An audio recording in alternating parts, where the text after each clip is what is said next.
how he changes the schedule, and you find that beneficial for this team getting ready for postseason? Yeah, I mean, it's definitely beneficial. You're talking about a coach who's had a lot of success in December. So whether it's the schedule change or just the way that we're doing things, you believe in the way he's got this thing operating. So we've been able to adjust and do virtual meetings all year long when we've had to, and so no different now than just moving to those and then coming in and getting practice, great practice, and then headed back to finish the meetings. And yeah, it's pretty executing it pretty well. I know we talked to you after the game, but now that you've had time to kind of look at the film, how do you feel the offense performed against the Giants relative to last month, and where do you want to be? I mean, just still a lot of growth. Plays left out there. Obviously, as I talked about the turnover about me, but a lot of room for growth, and we've taken those steps, and we've just gotten better day in and day out, and we'll continue to do that as I continue to say to peak at the right time. So, yeah, comfortable where we are, and more importantly where we're going. Encouraging the strides of the run game, and what have you seen of late that would give you that encouragement?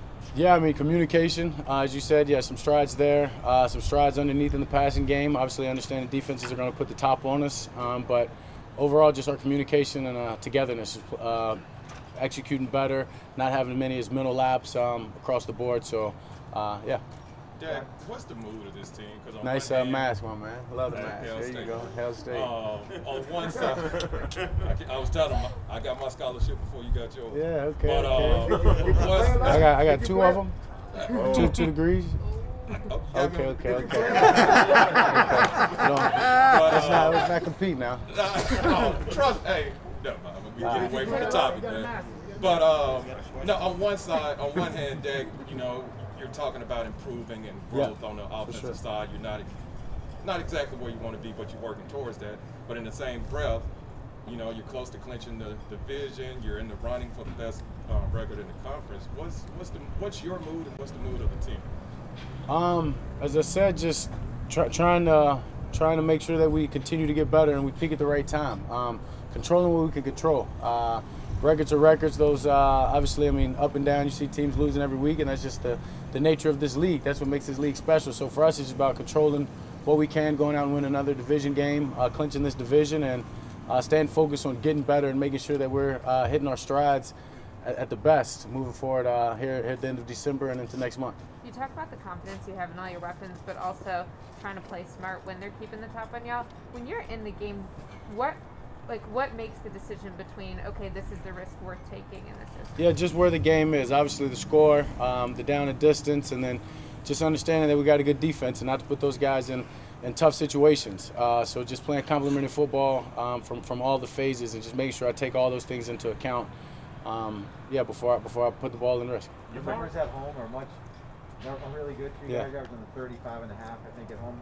Why is that, and how much are you looking forward to these two games? Yeah, I can't tell you why it is. Trust me, I'd love to be averaging that or more on the road. So no answer, but definitely looking forward to getting back home, knowing that that's the case, knowing that that's something that we can look forward to going in, but we just can't hang our hat on that. We've got to go out there and do it and earn it and execute. So just being able to have the communication, cleaner communication at home, have the fans on your side. Just excited for the next two home games here, back part of the season. Amari said that I would like to get the ball more. He's very subtle and show the guys and talk to you about. How do you handle that? Yeah, I mean, you want to get the ball to him.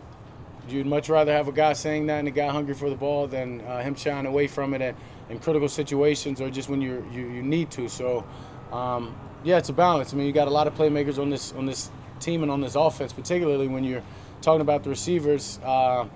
Not just those three, but the guys I said, and Malik behind him, and then you've got two great backs that it's only one ball. So, I mean, he understands that. He does whatever he can to help the team when he's not getting the ball. But, we'd love to get him the ball more as much as some of the other guys. How frustrating is you keep saying, we keep saying, everybody keeps saying you got a lot of playmakers, but Yeah. Those playmakers, the offense is not producing. Yeah, I mean, we're playing good defenses. We're in the NFL. And those other teams and those other the DCs and coaches and players, they all know what we have, so they're not going to go in the game and just give us a lot of those opportunities that give us the advantage. So they're doing a good job of taking some things that we do really well away and then making us stay patient and make plays underneath, and that's tough, but we're accepting the challenge and we're getting better through it. As this thing goes week to week and you guys try to get this breakthrough to come through, are there new things that you try and look at or focus on week to week that each game kind of gives you a new opportunity to Yeah, I mean, and each game presents a new opportunity. So I mean, yeah, there's some plays that maybe look at other teams have executed well, but are in saying that it's a copycat league, but in the same sense, just getting back to what we do really well, and making sure that we're fine-tuned and we're ready to execute what and who we are. Was it one of your goals? It's not goals? as much of the same feel week in and week out of this stretch where you guys are trying to get back to that level. We're just trying to get better. Simple as that. I mean, in every aspect of the game. Was it one of your goals coming into the season to make the Pro Bowl, and were you disappointed at all not to be on the team? No, I can't say that it was one of my goals. I'm a win first with the team, and then all that stuff comes. So, no, not necessarily. Yeah, sure, it would be great, obviously, but in the same sense, I want to play in the Super Bowl and not that game. So, just look at the bigger goal. You were saying, I think your turnover in the fourth quarter, you said it was you being greedy in that situation. Yeah. Is that an example of teams are forcing you to be patient, and you can be patient for 40, 45 snaps, but you also have to do it for 46, 47, 48? Or how do you balance, like, I still have to make a play in here somewhere. We still got to get this down the field. Yeah, I mean, just understanding you don't. That's not necessarily a requirement to win a game, is to get the ball down the field. So even when I may be itching to do that or itching to get a player the ball, stay within the game. And I know I continue to say that, and it might not be the most popular decision, but that's what this game's about, making sure that you've got more than the defense on the other at the end of the game, and just helping the team overall. And it's not just about us having big plays as much as us playing successful, complementary football.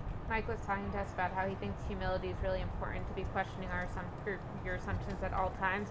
Randy was also talking about some of the games that humbled y'all this year. How do you view that in terms of the role of humility as you're trying to get better, and also even just the fact that if defenses are keeping a cap on y'all, is that humbling? Yeah, I mean, you'll get ahead of yourself, and you can't get ahead of yourself in this league. As I said, you look around, you see certain teams beating teams week in and week out, and you almost want to say you're surprised, but you can't be surprised by anything in this league. So, as I said, it's credit to all 32 teams and coaches and players and everybody that comes to work every day and puts it in. That's what makes this thing tough. So you got to be humbled. You got to be respectable to your opponent, and make sure that you're doing everything you can to go out there and just play your best and control what you can. How badly do you guys want to win this bet with your defense? I mean, yeah, obviously we want to win, but that's not something that we're just talking about all the time. Yeah, I mean, I think Mike had just mentioned it to me. He's saying he didn't even know the bet today, but other than that, I can't say I've had another conversation about it. So, I mean, it's simply about us both executing. Those guys are ball hungry, and we're hungry to get some points, and it just plays well as a friendly competition between the team. You played Washington 11 days ago. Yeah. Has that been surreal this week, turning on the tape, studying them again? Different personnel maybe a bit on defense, but is it kind of a strange week? No, I mean, not necessarily. I feel like I've done it before a couple of years ago, so just part of it. Obviously, you play a division team, sometimes that's going to happen. So, but we just got to look back at last week, know ourselves really well, know what they did to us, and know their plan, and just come out and execute better and be a better version of ourselves. Thank you, guys. Thanks, Dad.